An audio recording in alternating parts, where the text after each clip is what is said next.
the Guardian's duty. The fluorescent lights of Facility 9 cast an unforgiving glow on Dr. Aya Nakamura's face as she adjusted her lab coat and prepared for another day of observation. 7 days, she muttered to herself. 7 days of watching and waiting and nothing to show for it. The steel door slid open with a soft hiss, revealing a circular chamber, unlike any other research space in the compound. Instead of the usual sterile white walls and standard equipment, this room featured obsidian, floors that seemed to absorb light rather than reflect it, and a strange blue luminescence that pulsed from recessed ceiling panels, giving the entire space an otherworldly atmosphere. At the center of it all sat the reason for Aya's assignment to this classified military installation. The subject was officially designated as Specimen 7, but the soldiers who guarded the facility had taken to calling her the Purple Lady in hushed whispers when they thought no one was listening. Aya could see why. The being seated on what resembled a crystalline throne was undeniably female, with a humanoid form that would have passed for human, if not for her skin. A rich violet shade that caught the blue light and seemed to shimmer with an inner glow.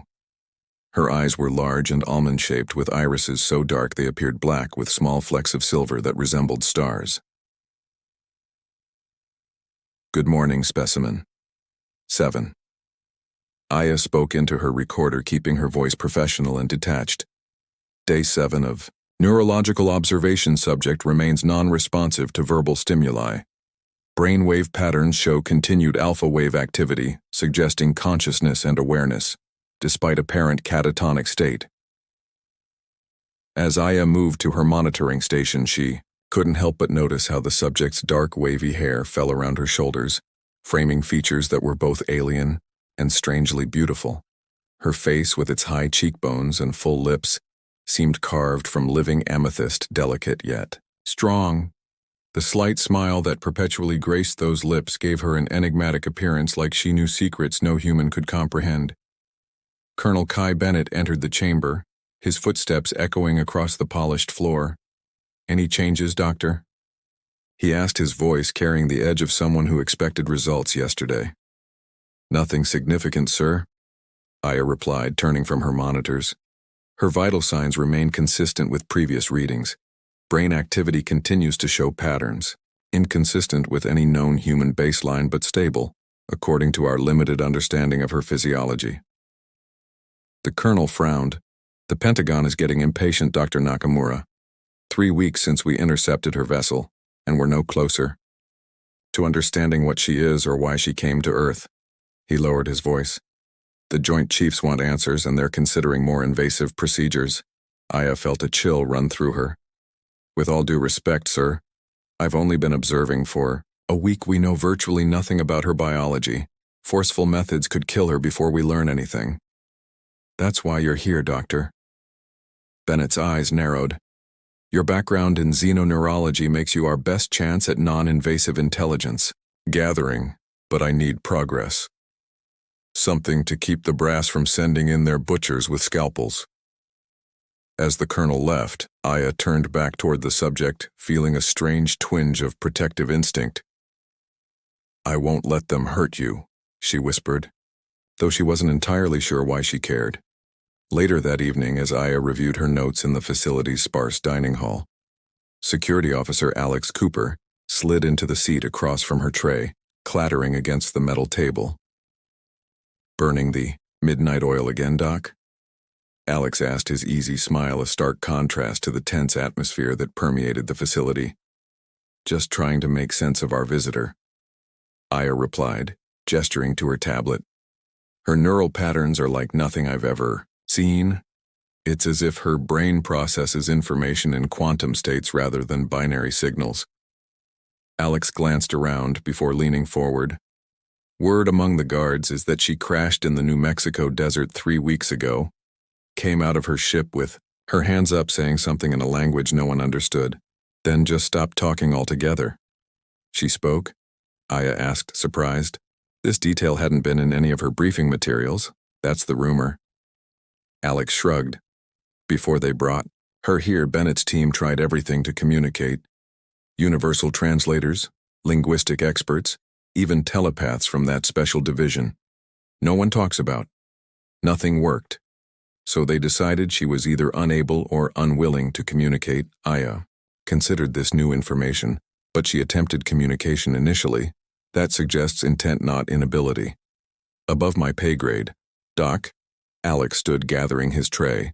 Just thought you should know. By the way, your relief observer Dr. Chen called. In sick. You're pulling a double shift tonight. After Alex left, Aya finished her meal and returned to the observation chamber. The night shift meant fewer personnel and more quiet time to work without interruption. As she entered, she noticed something. Unusual specimen 7 had moved. Instead of her usual rigid posture on the throne, she now stood by the eastern window, gazing out at the starry desert night. Hello, Aya said instinctively, forgetting protocol. The purple figure turned slowly, Grace in. Every movement her eyes found Aya's, and for the first time she felt truly seen by the alien being. For a moment neither moved, then. Specimen 7 raised her hand and pressed it against the window as if reaching for the stars beyond. Something about the gesture struck Aya as profoundly sad, a longing so deep it transcended species. She found herself moving closer despite all protocols, warning against proximity. Can you understand me? She asked softly.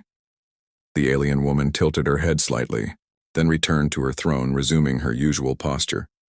But something had changed, Aya was certain of it. She had responded not with words, but with acknowledgement. Through the night, Aya continued her observations, but now with renewed purpose. There was intelligence in those dark eyes, a consciousness trapped perhaps by inability to communicate, or by choice. She wouldn't let Colonel Bennett or his superiors resort to invasive procedures, not while there was still hope for understanding. When dawn broke, casting the chamber in golden light, Aya made a decision. She would find a way to communicate with Specimen 7 protocol. Be damned. Because the more she observed, the more convinced she became that the being wasn't a threat, but a visitor, a traveler far from home, perhaps as confused and frightened by humans as they were by her. As Aya gathered her notes to leave, Dr. Sarah Chen entered for the morning shift. Any changes? She asked, mimicking the colonel's daily question. Nothing significant. Aya lied, thinking of the moment at the window, same as yesterday. But as she left the chamber, Aya couldn't shake the feeling that those star-flecked eyes were following her, watching with a curiosity that mirrored her own. When she glanced back, their gazes met once more, and this time Aya was certain she saw the alien's lips curve slightly upward in what could only be a smile. Silent connection. 2 weeks into her assignment at Facility 9, Dr. Aya Nakamura found herself developing routines that revolved entirely around her observation sessions with Specimen 7.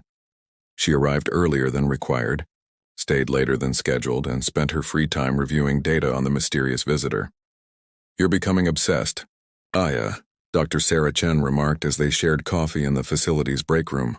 I've never seen you this fixated on a research subject.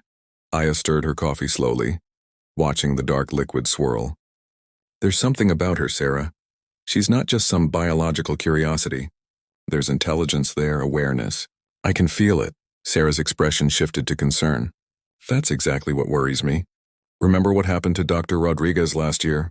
Started claiming he could communicate with the fungal specimen from Europa, then had a complete psychological breakdown. This is different, Aya insisted. She responds to me not with words but with gestures, with her eyes. Yesterday, when I was reviewing the quantum resonance patterns from her brain scans, she moved to watch what I was doing. She was interested. Or you're projecting human characteristics onto a non-human entity, Sarah countered. Classic anthropomorphism. Just be careful, Aya. Commander Rena has been asking questions about your methods. The mention of Commander Isabel Rena sent a chill through Aya. Unlike Colonel Bennett, who at least pretended to care about scientific protocol, Commander Rena saw Specimen 7 solely as a potential threat or weapon. Her military background made her suspicious of anything she couldn't control. Later that afternoon, Aya entered the observation chamber to find Commander Rena already there, standing rigidly before the crystalline throne. Specimen 7 sat motionless, her purple skin seeming duller under Rena's scrutiny. Commander, Aya acknowledged, moving to her monitoring station. I wasn't aware you would be observing today.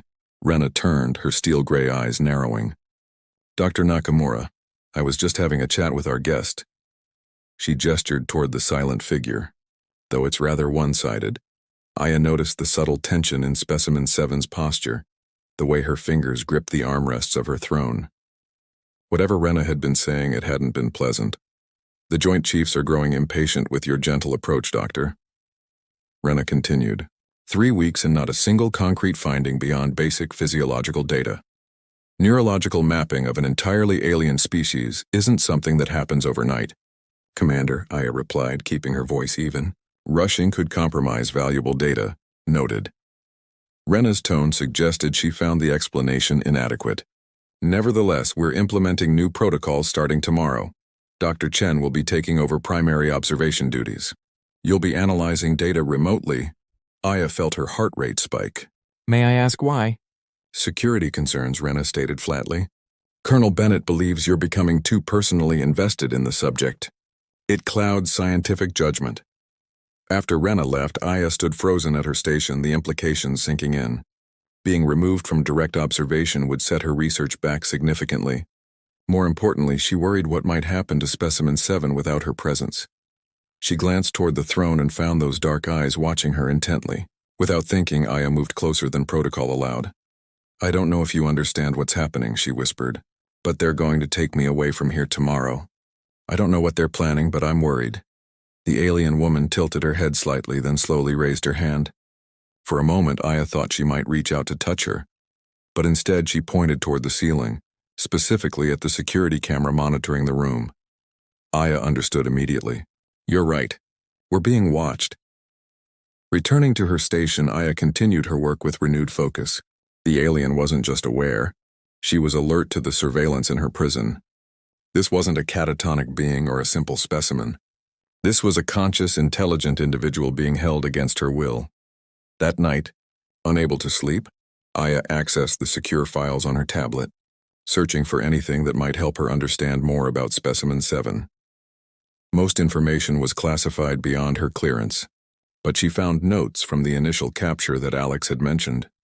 According to the report, when the alien's craft had landed, she had emerged with hands raised in what appeared to be a universal gesture of peace. She had spoken phrases in an unknown language, but when Earth's military had responded with weapons drawn, she had fallen silent. The report noted that her ship contained no weapon systems, suggesting a non-military vessel. "She came in peace," Aya murmured to herself, "and we responded with guns and imprisonment." The next morning, Aya arrived early for her final observation shift, determined to make the most of it. To her surprise, she found Security Officer Alex Cooper already there, adjusting the surveillance equipment. "Technical difficulties with the cameras," he explained with a meaningful look. "Feed will be down for about 20 minutes while I run diagnostics." Once he left, Aya realized he had given her a gift, 20 minutes unobserved with Specimen 7. She approached the crystalline throne, heart pounding. "I don't know if you can understand me," she began, "but I think you came here peacefully and we've treated you horribly. I want to help, but I need to know more about you." The purple-skinned woman rose from her throne with fluid grace and approached Aya. Standing face to face, Aya noticed details she'd missed from a distance: the slight iridescence of her skin, the delicate pattern of darker violet markings along her temples, the intelligence that sparked in those dark eyes. Slowly, the alien raised her hand and pointed to herself. "Nira," she said, her voice melodic yet rough with disuse. Aya gasped. "You can speak our language?" Nira nodded slightly. Listen." She touched her ear, then her head. "Slow, your name is Nira?" Aya asked, heart racing with excitement. Another nod. Then Nira pointed to Aya questioningly. "Aya," she replied, placing a hand on her own chest. Dr. Aya Nakamura. Nira repeated the name, her accent giving it a musical quality. Then she glanced toward the door and back to the cameras. "Danger," she said simply. "Yes," Aya agreed. "They're planning something. I don't know what, but I'm being removed from your observation." Nira's expression showed understanding. She touched her temple, then reached slowly toward Aya's face. Her fingers hovered near Aya's temple, not quite touching. "You want to show me something?" Aya guessed. "Telepathically?" Nira nodded. After a moment's hesitation, Aya nodded her consent. Okay, Nira's fingertips made contact with Aya's temple, and instantly, Aya's mind filled with images. A peaceful world with purple-tinged vegetation, a civilization built in harmony with nature, and a mission of peaceful contact with Earth. She saw Nira volunteering to be the ambassador, her ship approaching Earth with messages of goodwill, then the confusion and fear as she was captured instead of welcomed. When Nira withdrew her hand, Aya was breathless with the revelation. "You're an ambassador," she whispered. "Not a threat." The door to the chamber hissed open, breaking the moment. Alex Cooper entered, giving them a warning look. "Cameras coming back online, Doctor," he announced loudly. "Everything appears to be functioning normally." Aya stepped away from Nira, who returned to her throne. But as she resumed her monitoring duties for the last time, a plan was already forming in her mind. She couldn't let them keep Nira prisoner, not now that she knew the truth. Forbidden knowledge.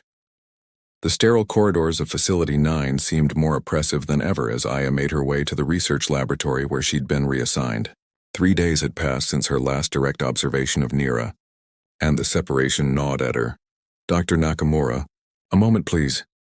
Dr. Chen's voice caught Aya as she entered the lab. Aya turned, forcing a neutral expression. "Good morning, Sarah. I've been reviewing your final observation notes," Sarah said, keeping her voice low. "You documented no unusual activity, yet the security logs show Subject 7, Nira, standing and moving around the chamber during your shift." Aya's pulse quickened. "Minor movements, nothing significant enough to report." She spoke. Sarah's eyes narrowed. The audio was corrupted, but lip-reading software confirmed vocalization. "What did she say to you?" "Nothing important," Aya replied carefully. "Just her name." Sarah glanced around to ensure they weren't overheard. "Listen to me. Commander Rena has scheduled what she's calling enhanced interrogation for tomorrow morning. They're bringing in specialists from a black site facility ice formed in Aya's stomach. They can't do that. She's an ambassador, not a prisoner of war." "How do you know that?" Sarah's eyes widened. "What exactly happened during that camera malfunction?" Aya hesitated, then decided to trust her colleague. "She showed me, Sarah. Telepathically. Her people sent her to establish peaceful contact, but our military intercepted and imprisoned her. That's exactly what I was afraid of." Sarah rubbed her temples. "You realize how this sounds? You're claiming an alien prisoner performed telepathy on you, and now you're certain she's an innocent ambassador." "I know how it sounds, but—" "Aya," Sarah interrupted. "I've read about cases like this. Prolonged exposure to alien biology can affect human neurology. Some theorize it's a defense mechanism, psychic manipulation to create sympathy in captors." "That's not what happened," Aya insisted. "Maybe not," Sarah conceded, "but Commander Rena suspects you've been compromised. There's talk of psychological evaluation, possibly detention." Later that afternoon, Aya found herself in the facility's secure archive room, searching through classified files on Nira's arrival. What she found confirmed everything Nira had shown her: the peaceful landing, the attempted communication, the military's immediate defensive response. One file particularly caught her attention, a partial translation of Nira's initial message. "I come with peace and knowledge from the Sentinel Collective, seeking—" The rest remained untranslated. "Dr. Nakamura." The voice behind her made Aya jump. She turned to find Security Officer Alex Cooper in the doorway. "Alex, I was just looking at classified files above your clearance," he finished for her, approaching. "Files specifically about our purple visitor." Aya steeled herself. "Are you going to report me?" To her surprise, Alex closed the door behind him. "No," he said quietly, "but you should know. They've moved up the enhanced interrogation to tonight. Commander Rena doesn't want to wait for authorization. We have to stop them," Aya said, desperation creeping into her voice. Alex studied her for a long moment. "You really believe she's not a threat, don't you?" "I know she isn't," Aya replied. "She's an ambassador, Alex. She came in peace, and we've imprisoned her. Even if that's true, what exactly do you plan to do?" he asked. Aya took a deep breath. "Help her escape." Instead of the shock or refusal she expected, Alex simply nodded. "I figured you might say that. That's why I came to find you." He pulled out his security keycard. "I can get you access to her chamber tonight during shift change. There's a 30-second gap in the surveillance cycle." "Why would you help us?" Aya asked suspiciously. Because I was there when her ship landed, Alex admitted. I saw how she approached us, no weapons, hands open. What we did wasn't right. He handed Aya his key card. Section C, midnight. I'll create a distraction. The rest is up to you. As midnight approached, Aya waited in the shadows near Section C, heart hammering against her ribs. The facility's alarm suddenly blared in Section A, Alex's distraction. Using his key card, she slipped into Nira's chamber. The alien woman stood as if expecting her, dark eyes reflecting the pulsing emergency lights. We have to go now, Aya whispered urgently. They're planning to hurt you tonight. Nira nodded, taking Aya's outstretched hand. Her fingers felt warm, slightly textured against Aya's palm. Together, she said simply. As they moved toward the door, it slid open unexpectedly. Dr. Chen stood in the doorway, eyes wide with shock. Sarah, please, Aya began. I can explain. No time. Sarah cut her off, glancing nervously down the corridor. Commander Rena's team is on the way. Take the service corridor to the vehicle bay. She pressed a small device into Aya's hand. Coordinates to her ship. They moved it to Hangar 7. You're helping us? Aya asked, bewildered. I reviewed the translation files, Sarah explained quickly. She really is an ambassador. Now go. I'll delay them as long as I can. With a grateful nod, Aya led Nira down the service corridor, away from the sounds of shouting and alarms. As they ran, Aya realized with sudden clarity that she was abandoning everything, her career, her life on Earth, for a being she barely knew but somehow trusted completely. And strangely, she felt no regret. Escape protocol. The vehicle bay loomed ahead as Aya and Nira pressed themselves against the wall, avoiding the searchlights sweeping across the compound. Alarms blared throughout Facility 9, the frantic voice of Commander Rena echoing over the intercom. All personnel on high alert. Subject 7 has escaped with assistance from Dr. Nakamura. They are to be considered armed and dangerous. Shoot to incapacitate only. We need them alive. This way, Aya whispered, pulling Nira toward a military transport vehicle. Her hands trembled as she used Alex's access code to unlock it. Nira touched Aya's shoulder gently. Fear not, she said, her musical voice somehow calming despite their situation. My people will find us. The transport rumbled to life as Aya engaged the ignition. She had barely driven 20 yards when spotlights converged on them from guard towers. Stop immediately or we will open fire, Commander Rena's voice boomed. Aya accelerated instead, crashing through the perimeter gate as bullets pinged against the vehicle's armored shell. Beside her, Nira closed her eyes, fingers pressed to her temples in deep concentration. What are you doing? Aya asked, swerving to avoid another military vehicle that had pulled into their path. Calling, Nira replied simply. Help comes. They raced across the desert, the facility's lights receding behind them. According to Sarah's coordinates, Nira's ship was being held in a hangar 30 miles north.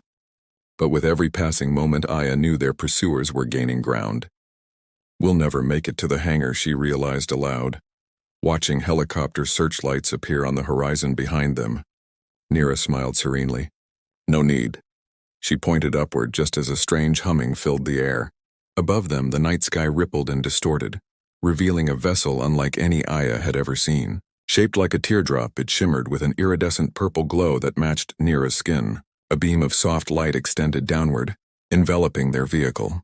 Your people came, Aya whispered in awe as the transport began to rise from the ground. I told you, Nira replied, taking Aya's hand in hers. Fear not. The last thing Aya saw before the light enveloped them completely was Commander Rena's face, twisted with rage as she emerged from a helicopter below, watching helplessly as her prisoners ascended beyond reach, beyond stars. It's beautiful, Aya breathed, standing before the observation window of Nira's vessel. Below them, Earth had become a blue marble in the vastness of space, growing smaller with each passing moment. 2 weeks had passed since their escape from Facility 9. 2 weeks of learning, understanding, and growing closer as they journeyed toward Nira's homeworld. My planet Velusian, Nira said, standing beside Aya. Her English had improved dramatically, though her speech still carried a lilting, musical quality. You will like there. Purple skies, floating cities, kind people. Aya turned to face her companion, taking in the delicate patterns that traced Nira's temples, the depth of her dark eyes that seemed to contain galaxies. Will they accept me? With joy, Nira assured her. Long have we watched Earth, waiting for humans ready to join galactic community. You are first, but not last. Aya's hand found Nira's, their fingers intertwining naturally. The first time they had touched this way, Aya had been surprised by the warmth of Nira's skin, the slight textural difference that was somehow pleasing to her senses. I left everything behind, Aya said quietly. My work, my home, regret? Nira asked, her expression concerned. No, Aya smiled, squeezing Nira's hand. No regrets. Nira stepped closer, the scent of her skin reminding Aya of something like jasmine, but with an alien undertone she couldn't quite place. In my culture, we believe souls recognize each other across stars. Perhaps yours and mine knew each other long before. Is that why I trusted you immediately? Aya asked. Why I risked everything to help you? Instead of answering with words, Nira leaned forward, pressing her lips gently against Aya's. The kiss was soft, exploratory, and sent warmth cascading through Aya's body. When they parted, Nira's eyes sparkled with the reflection of distant stars. That is human custom, yes? Nira asked, a smile playing on her lips. To show affection, yes. Aya laughed softly. Though usually there's a bit more build-up before the first kiss. We have lifetime for build-up, Nira replied, her expression growing serious. If you wish to stay with me, Aya touched Nira's cheek, marveling at how something so alien could feel so right, so familiar. I wouldn't have come this far just to leave. A soft chime sounded through the vessel and Nira's eyes brightened. We approached transit gate. Soon home. Ahead of them, space seemed to fold inward, creating a swirling vortex of light. As the ship accelerated toward it, Aya felt Nira's arm encircle her waist, steadying her. New journey begins, Nira whispered against Aya's ear. Together. As Earth disappeared completely from view and they plunged into the light of the transit gate, Aya turned in Nira's embrace, capturing her lips once more. Whatever lay beyond, whatever strange new world awaited, they would face it together. Two beings from different worlds who had found each other across the vastness of space. The ship vanished into the vortex, leaving only stars in its wake, silent witnesses to a love that had transcended worlds.